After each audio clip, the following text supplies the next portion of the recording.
On the show today, one thing from each of us, and we run through some names and players linked to the mighty Perth Bears. We've got some scoops, some exclusives. Let's dive in.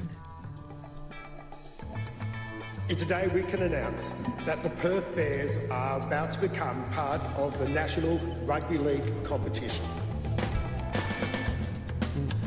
We are the Grizzwolds, Grizzly Lifelongers, a dysfunctional community, a Perth Bears podcast, independent and fan-focused. I'm Phil, I'm a sports broadcaster and journo, and I'm joined, as always, by former radio presenter and psychology student, so future psychologist, Mitch. G'day.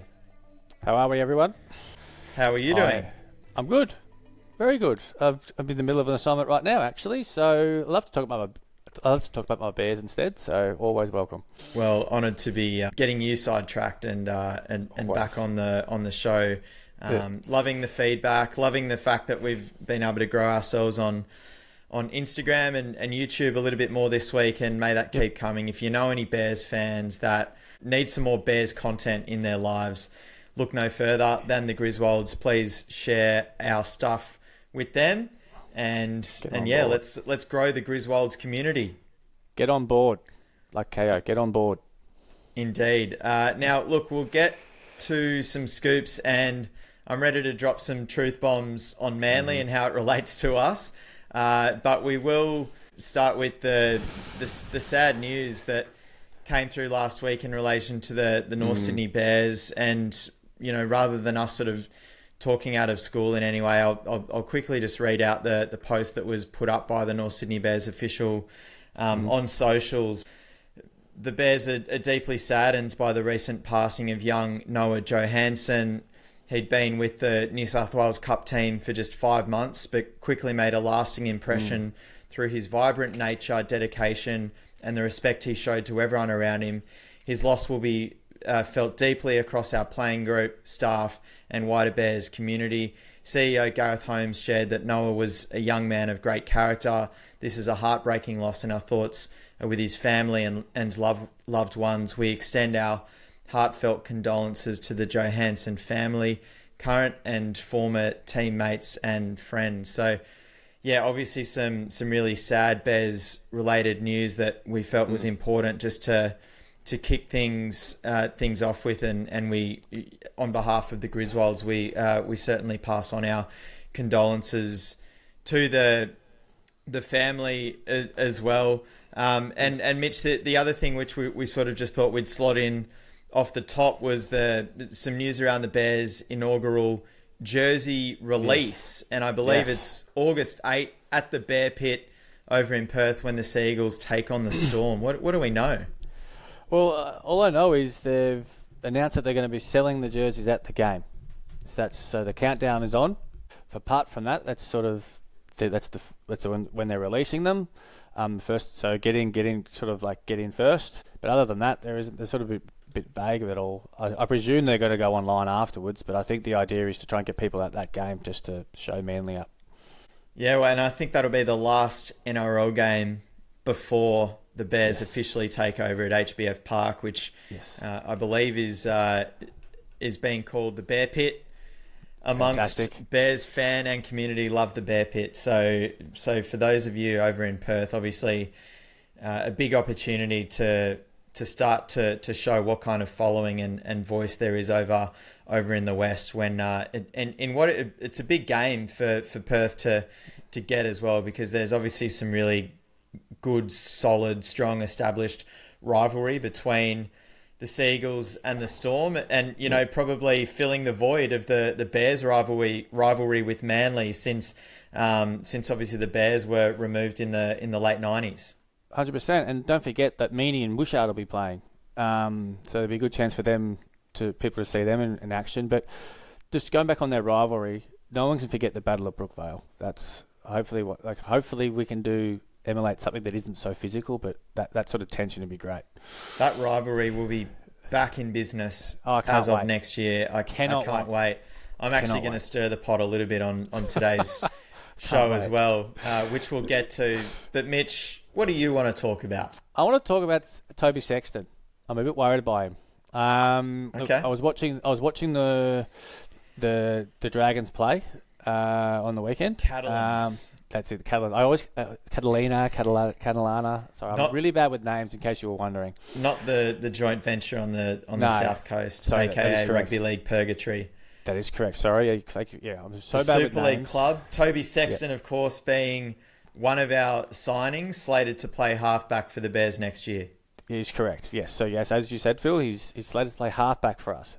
But the Catalans Dragons have been playing 5'8". Now, he started the season pretty well in terms of his statistics, but the last couple of games he sort of seemed a bit at sea. Now, I'm worried that his confidence is sort of not quite there. Like he's sort of he's playing out at 5'8", but theoretically he should be able to slot into both roles. Now, there was a couple of times where he just sort of was hesitant. Now, does that mean that we should be worried by his ability to play in the halfback role, and does that mean technically that if these sort of lackluster performances continue, does that mean we sort of potentially move on, like sort of have him in the club as well, but maybe look for someone as our number one halves? I don't know. I like him. I hope he improves, but ultimately proofs in the pudding. So what do you think? I don't think it's. Now I'll be clear. I haven't watched much. Only the odd bits and pieces as far as highlights are concerned of Catalans and the Super League more broadly. I know you've been keeping a pretty close eye on Leeds, where we've got a couple of leads, so to speak, absolutely, and some signatures. But Catalans, they're in 8th in the Super League. They're 3 wins, 3 losses so far this season.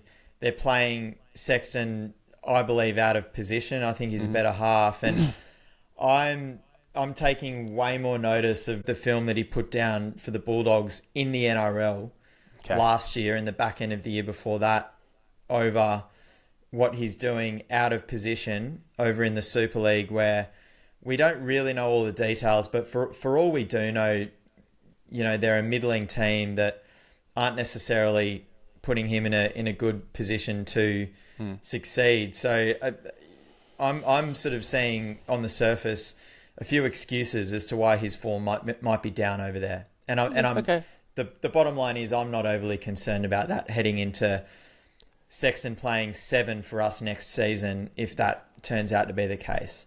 Yeah. Look. Yeah. So effectively, I agree, thinking that just the fact that he's playing, I think the fitness levels is probably what I'd be more thinking about. And I'm not too worried, but I think if the performances don't seem to sort of improve or sort of plateau a little, stabilize, I would probably start a bit worried. So this is more of a watch this space situation for me. It's specifically considering Matt Burton and the likes of them are looking, and Matt Tanner Boyd are sort of on the up as well. So I think it's a bit of a watch this space situation.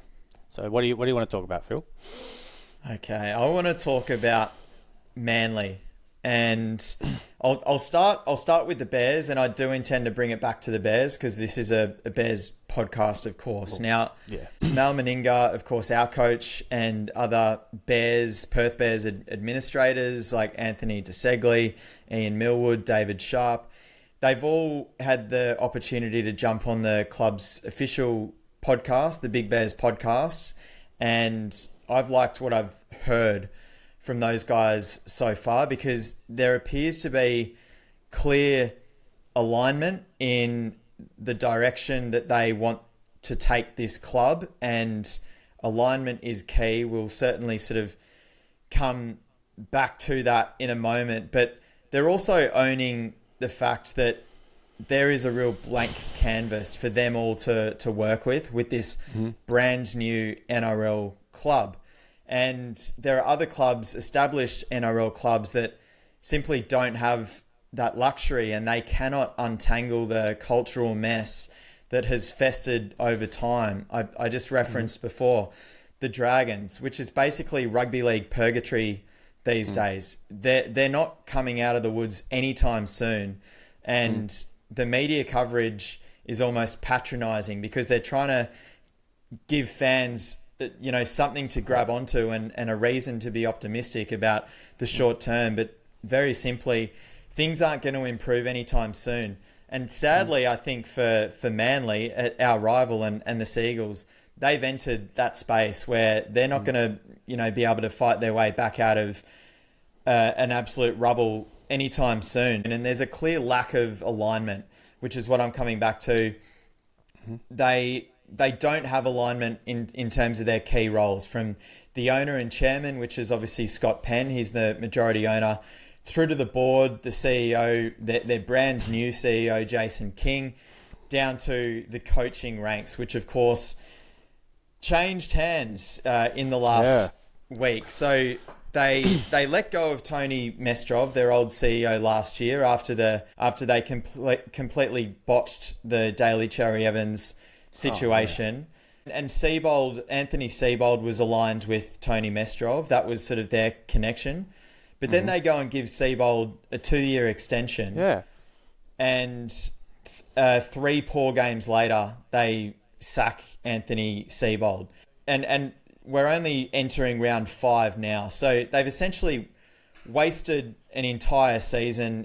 It's an admission that they don't have clear direction. Perhaps, this could be one of the last seasons where the pride of the club, the Trbojevic boys, can still play footy at a high level, particularly Jake. He's obviously nearing the end.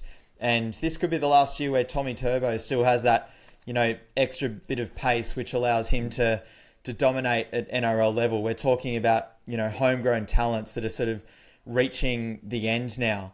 New CEO Jason King, he went on ABC on Saturday and offered nothing but lip service to their fans, corporate jargon, making it clear that he's merely answering to his board, and which makes me question what say he even has at the club.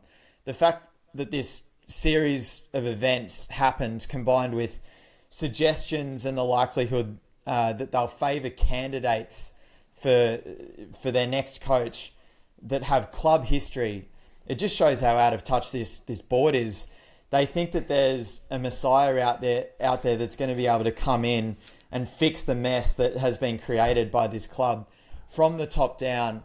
A coach who, in actuality, will be tasked with merely papering over the cracks of a broken club, defined by its disalignment, instability, and delusion. Figures in key roles need to have their finger on the pulse and be aligned in strategy and be process-focused, not making reactive decisions around outcomes. No coach can fix the mess that this club has created, and it won't change until its owner and its board and its key figures and stakeholders hold a mirror up to themselves. And really, it's a masterclass in everything the Bears administrators can ill afford to do. Mal Meninga, our coach, he talks about creating legacy in sustainability, and that's where we need to, really hope that our club remains on track and aligned from the top down. The actions of our club and the key stakeholders will be closely monitored, but I'm liking the words so far that I'm hearing from the likes of Mal, David Sharp, Ian Millwood, Anthony DeSegli. They do all appear to be aligned, and Manly is an example of what happens when you get that sort of thing wrong. 100%. 100%. I agree. 100%. I'm glad you said that they all seem to be aligned, because it shows.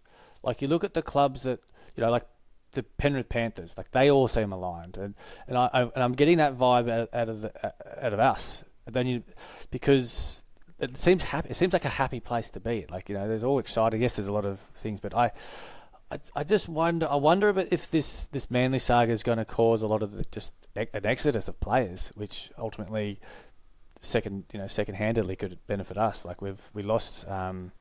Could one of the Trbojevic brothers maybe come to us, or could they go somewhere else? Like you say that Tommy Turbo could be one of the last years of him, but you'd think with all the mess and the headaches that's going on, a lot of players won't want to be there.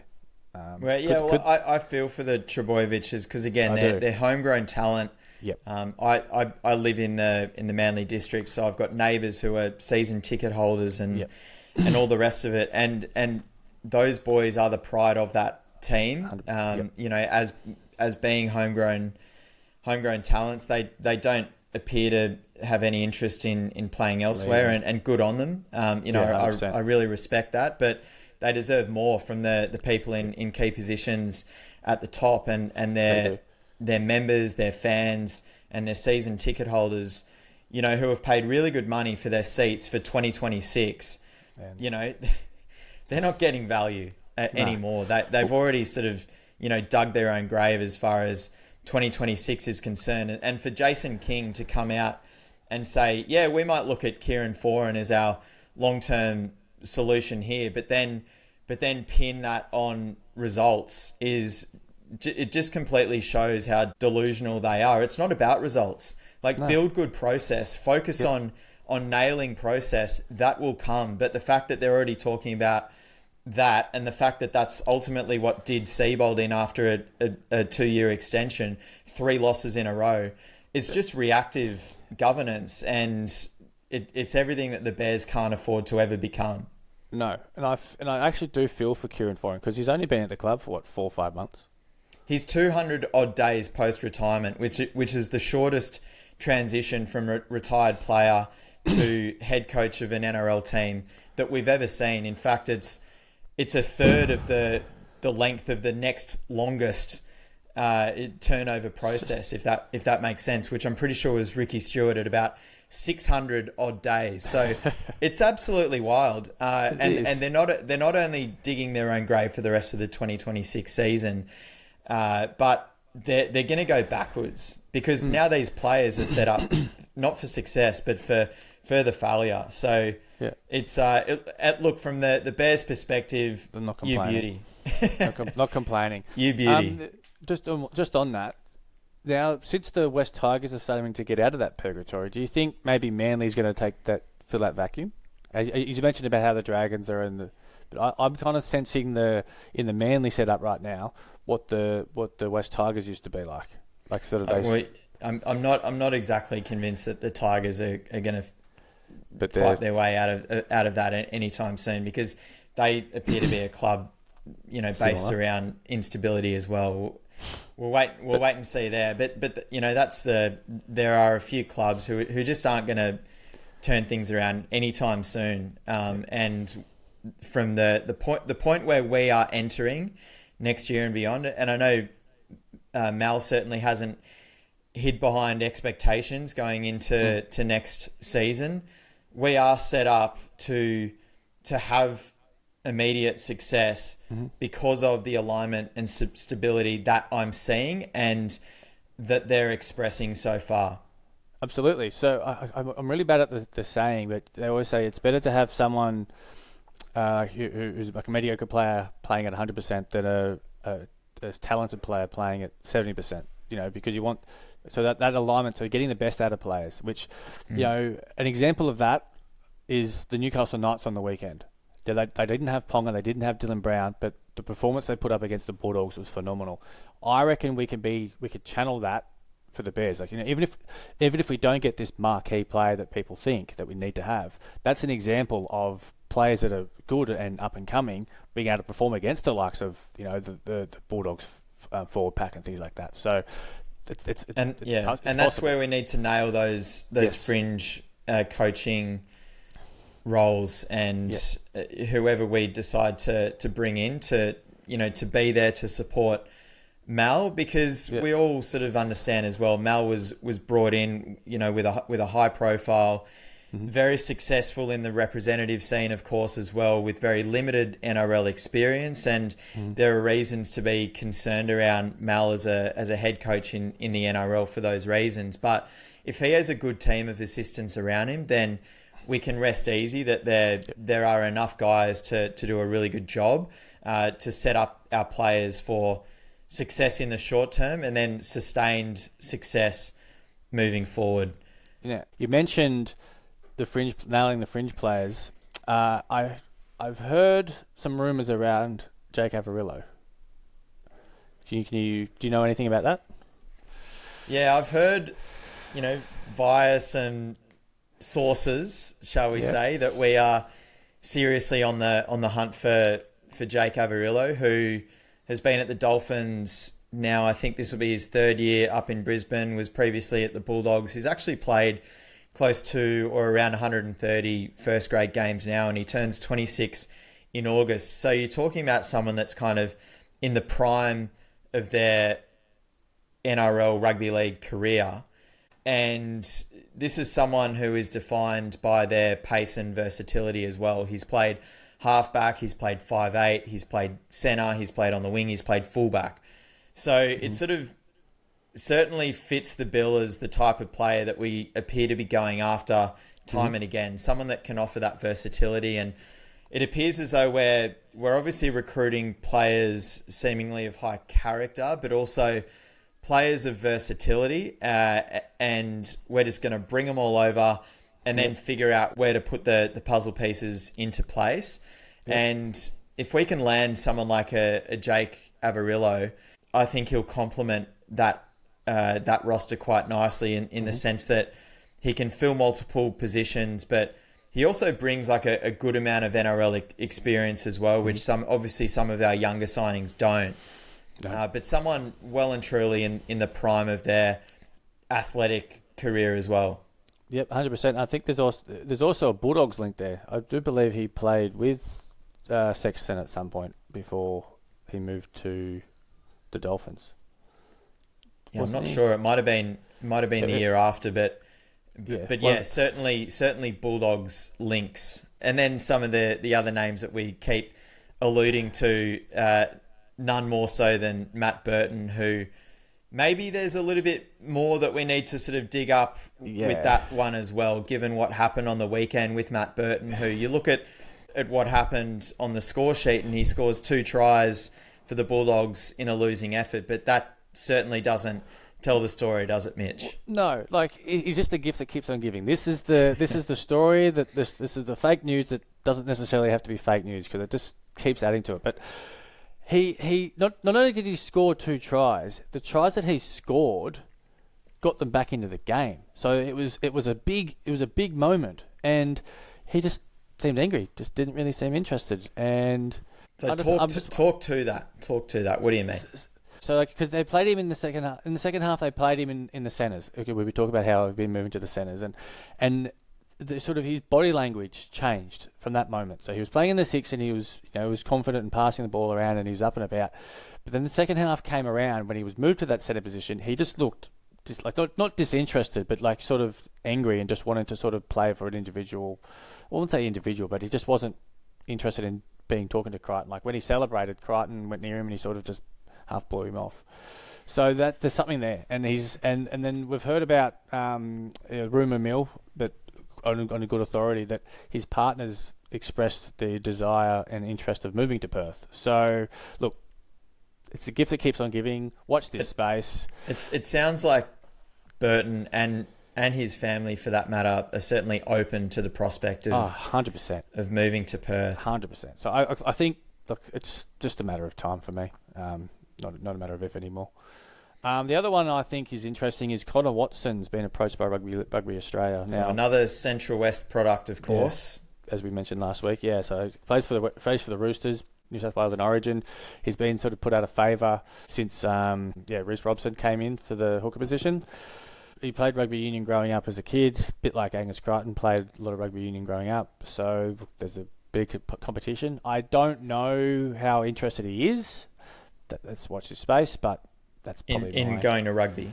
Yeah, I haven't heard anything. All I know is he's just been approached. That's what I'm hearing is that there are rumblings when it comes to Connor Watson and his future, and this is someone that we were linked to via reports only a couple of weeks ago.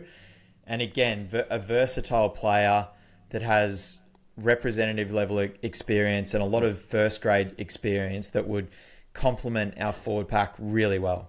Yes, 100%. I want him up alongside Matt Burton. I want him there because he'd just be phenomenal. There's a couple of other little ones. Now, this Arama Howe, I don't really know Arama Howe. Yeah, Arama Howe. Titans. Yeah, heard this morning that he's been 2 tries on the weekend, by the way. Yeah. Yep. So a young fellow, first career double. Yeah, young fellow who's playing for the Titans now.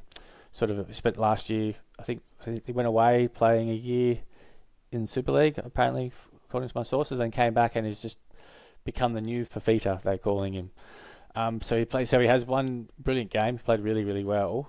But then, as of this morning, we've been chasing him. So, but yeah, very interesting. He's very. He looks like plays on the. He's been playing on the right edge, as we said. Scored two tries on the weekend against the Dragons as the Titans picked up their first win of the season. But he looks like a violent line runner, he looks good.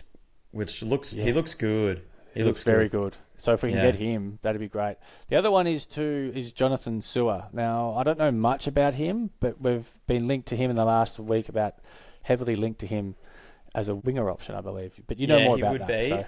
And I think he's got some centre to his playing background as well. But we're talking about a 21-year-old talent, Johannssen Sewer, who's with the Bulldogs now. I think he's played one first-grade game, which was actually back in 2024.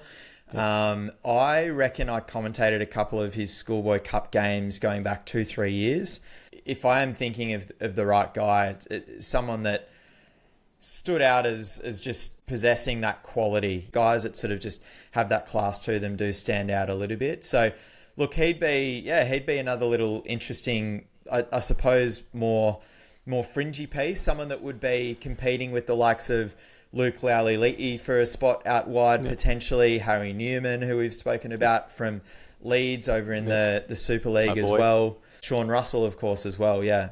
The other thing I would think, when you say is fringe, you're correct, but it'd be hard to say, given the fact that the back line of the Bulldogs is really, really strong at the moment, you'd think that... I think that's sort of, again, a bit like Tyrone Richard, who's at Melbourne Storm, behind that, being stuck behind that calibre of backline. I reckon he'd be the type of player that could really excel in the Bears setup. I think he really could. Yeah, and I also think that the Bears recruitment staff, sitting around the boardroom table would also be sort of justifying to themselves with some of these signings is that they want to create a competitive environment around training, around pre-season and the team itself, and create competition for spots, because that will ultimately help all of these guys get the best out of themselves and the club get the best out of them as well. So, by signing, several guys who on paper might look like similar type prospects, they're going to create that healthy competition and see who thrives in that environment. And something else which I heard, which is probably a good place to finish today's episode, Mitch, is around Luke Lowry-Leighty, the young Tigers prospect, who's been playing on the wing for them. Another one of my sources who I was chatting to during the week was saying that Luke Lowry-Leighty, who joins us next season, was unequivocally their most impressive off-season trainer, which is part of the reason. Which was part of the reason why he has earned a spot in that Tigers backline, where there is some good, healthy competition for spots as well, and something which probably catches you by surprise a little bit. Given that they've got a Jerome Luai from the Panthers, who's known to uphold pretty high training, and professionalism standards. So for a 21-year-old kid to kind of stand out in that way speaks volumes. And 100%. For him to be bringing those standards to Perth ahead of our first off-season and season then in 2027, that's good gear. That is good gear. It is very exciting. And speaking of Luke Lowry-Leighty, have you heard much about the fact that they're chasing his brother Kit as well from the West Tigers? It would make sense. Those are the types of moves. And again, Kit, I don't know much about him, but don't know much about him. Don't know what the talent level is, but if he can turn himself into something great, awesome. But if he's going over there to support his brother and help Luke get his feet underneath him over on the other side of the country as well, help both of those guys thrive, then makes sense to me. 100%. And I do, being a younger brother like him, being pushed by, they always say the younger brother always is better than the older brother, so he's hoping. That's all. Yeah, I think I'm keen. The future is bright for these Bears, Phil.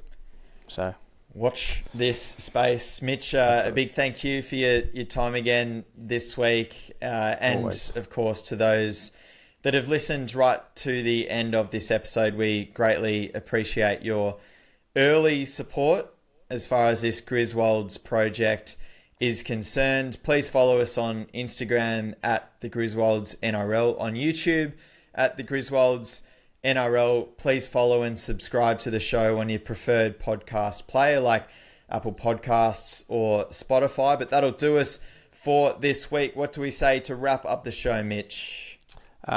Get amongst it. Get amongst it, and also go you Bears. Go you Bears.